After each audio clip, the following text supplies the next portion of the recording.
বন্ধুরা, অবশেষে দীর্ঘ প্রতীক্ষার পর ডিআরডিও ভারতকে এক বিশাল উপহার দিয়ে দিয়েছে। আসন্ন রিপাবলিক ডে প্যারেডে কর্তব্যপথে ডিআরডিও ভারতের প্রথম হাইপারসনিক অ্যান্টিশিপ মিসাইল আনভেল করতে চলেছে। খুব মন দিয়ে শুনুন। এই মিসাইলের রেঞ্জ ১৫০০ কিলোমিটার এবং এর স্পিড হবে ১৫০০ কিলোমিটার পার আওয়ার। আপনারা এখানেই দেখতে পাচ্ছেন, এই খবরটি ঠিক গতকালই সামনে এসেছে। India আনভেলস ১৫০০ kilometre hypersonic antiship missile, যা মাত্র ১৫ মিনিটের মধ্যে যে কোনো ওয়ারশিপে আঘাত হানতে সক্ষম। এখানে পিআইবি, প্রেস ইনফরমেশন ব্যুরোর তরফ থেকেও প্রেস রিলিজ প্রকাশ করা হয়েছে। DRDO two showcase it's path breaking innovations at Kartavyapath and Bharat পর্ব। আগামী দিনে আমি এই মিসাইলের ডিটেল টেকনিক্যাল স্পেসিফিকেশন, এর ফায়দা এবং কেন এটি ভারতের জন্য এত গুরুত্বপূর্ণ সবকিছু বিস্তারিতভাবে আলোচনা করব। কিন্তু তার আগে বন্ধুরা, আপনারা কিছু ছবি দেখে নিন। এগুলো হচ্ছে রিপাবলিক ডে প্যারেডের রিহার্সালের ছবি, যা বর্তমানে নয়া দিল্লিতে চলছে। ছবিগুলোতেই আপনারা দেখতে পাচ্ছেন এই মিসাইলটি কতটা বড় এবং কতটা বিশাল। এখানে মিসাইলের পুরো লেন্থ পরিষ্কারভাবে দেখা যাচ্ছে। যদি আপনারা লাকি হন, তাহলে ২৬ জানুয়ারি লাইভেও এই মিসাইল দেখতে পাবেন।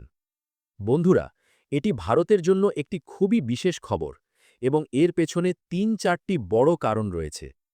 প্রথম কারণ, এই মিসাইলের মাধ্যমে ভারত অফিসিয়ালি এলিট হাইপারসনিক ক্লাবে প্রবেশ করল।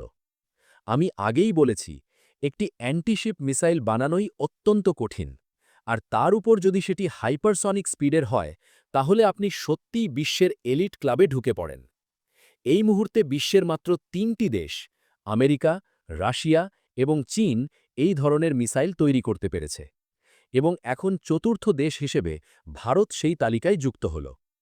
দ্বিতীয় কারণ, এই মিসাইলের টেকনিক্যাল স্পেসিফিকেশন অত্যন্ত বিশেষ। রেঞ্জ ১৫০০ কিলোমিটার, স্পিড ম্যাক 10, সর্বোচ্চ ১৫ মিনিটের মধ্যে টার্গেটে আঘাত। অনেক এক্সপার্ট বলছেন ভবিষ্যতে এর রেঞ্জ আরও বাড়ানো হতে পারে। তৃতীয় কারণ, এই মিসাইলটি ব্রহ্মসের থেকেও অনেক বেশি অ্যাডভান্সড। ব্রহ্মস একটি সুপারসনিক ক্রুজ মিসাইল, কিন্তু এটি হাইপারসনিক নয়। অন্যদিকে এই নতুন মিসাইলটি একটি হাইপারসনিক গ্লাইড মিসাইল। এটি কিভাবে কাজ করে? প্রথমে এটি রকেটের সাহায্যে উপরের দিকে উঠে যায়, তারপর রকেট আলাদা হয়ে যায়।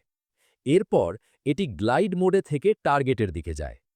কখনো ব্যালিস্টিকের মতো, কখনো ক্রুজ মিসাইলের মতো আচরণ করে। এই কারণে এর রাডার ডিটেক্টিবিলিটি খুবই কম, এবং শত্রুপক্ষের কাছে এটিকে ইন্টারসেপ্ট করার সময় প্রায় থাকেই না। মিসাইলটির প্রধান উদ্দেশ্য ভারতীয় নৌবাহিনীর কোস্টাল ব্যাটারি, স্ট্যাটিক ও মুভিং টার্গেট দুটোকেই আঘাত করতে সক্ষম। ইন্ডিয়ান ওশান রিজিয়নে ভারতের ডিটারেন্স বহুগুণ বাড়াবে। শত্রুদেশ অন্তত ৩-৪ বার ভাববে ভারতের বিরুদ্ধে কিছু করার আগে। ক্যারিয়ার কিলার, এই মিসাইলকে ক্যারিয়ার কিলার বলা হয়, কারণ এটি এয়ারক্রাফট ক্যারিয়ার পর্যন্ত ধ্বংস করতে পারে।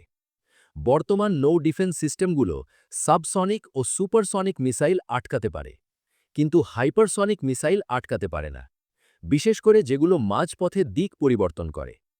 ব্রহ্মোস ভার্সেস নতুন মিসাইল বৈশিষ্ট্য: ব্রহ্মোস ম্যাক 3-3.5, নতুন missile Mach 10, range 650 kilometre, 1500 kilometre.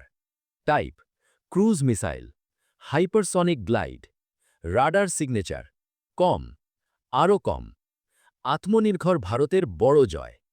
এই মিসাইলের avionics, seeker, hypersonic flight technology সবকিছুই ডিআরডিও দেশীয়ভাবে তৈরি করেছে।